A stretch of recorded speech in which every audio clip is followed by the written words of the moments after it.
사회생활 어렵게 만드는 공포증 유형과 해결 방법은 특정 대상에 대한 공포는 누구나 어느 정도 갖고 있지만 일상생활에 지장이 생길 정도로 그 강도가 심하다면 공포증을 의심해봐야 한다. 공포증이란 특정 대상을 보거나 상황이 닥쳤을 때 지나친 공포감이 엄습하는 것으로 오랫동안 노출될수록 불안감이 점점 커지고 심하면 공황 발작으로 이어질 수 있어 주의가 필요하다. 공포증은 국제질병분류의 불안장애 및 이와 관련된 질환 중의 하나로 분류되어 있으며 사회공포증, 광장공포증, 특정공포증 등 다양한 종류가 있다. 그 중에서도 사회공포증은 사회적 상황에서의 두려움과 불안이 주 증상으로 사회적 상황으로 인해 스트레스가 유발되고 이로 인해 일상생활에 장애가 발생하기도 한다. 사회공포증은 일상생활 중에 창피를 당하거나 난처해지는 것에 대한 극심한 불안과 두려움이 내재되어 있기 때문에 완벽주의자 경향이 있는 사람에게서 발생하기 쉬우며 어릴 때 창피했거나 모욕을 당한 경험이 있을 시에도 발생하기 쉽다. 또 다른 공포증 종류인 광장공포증은 특정한 장소에 가거나 특정 상황이 닥쳤을 때 자신에게 잘못된 일이 생기거나 혹은 그런 상황에서 아무런 도움도 받지 못할 거라는 생각으로 인해 공포와 불안을 느끼는 질환이다.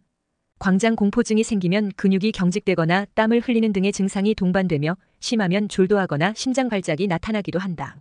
이시은 위드 의원 이시은 원장은 광장공포증은 지하철이나 백화점같이 사람들이 붐비는 곳을 두려워하며 자신의 안전을 보장해줄 사람이 없이는 밖으로 나가기 힘들어한다. 집 또는 배우자나 부모, 일차적 애착관계에 있는 안전한 사람으로부터 멀어지는 것에 대한 불안감이 기저에 있을 수 있다고 설명했다. 특정 공포증은 동물에 대한 공포, 자연 환경에 대한 공포, 특정 상황에 대한 공포, 신체와 관련된 공포, 이렇게 4가지로 분류할 수 있으며 이 중 동물에 대한 공포가 가장 흔하다. 이 원장은 공포증을 갖고 있는 사람은 스스로를 제어할 수 없으며 예고 없이 갑작스럽게 숨이 가빠지거나 바람 두근거림, 구역질, 어지러움, 기절할 것 같은 느낌 등 여러 증상이 나타나 일상생활이 어려울 수 있다. 따라서 빠른 시일 내 정신건강의학과 전문의와 상담 후 본인에게 적합한 치료를 받는 것이 필요하다고 조언했다.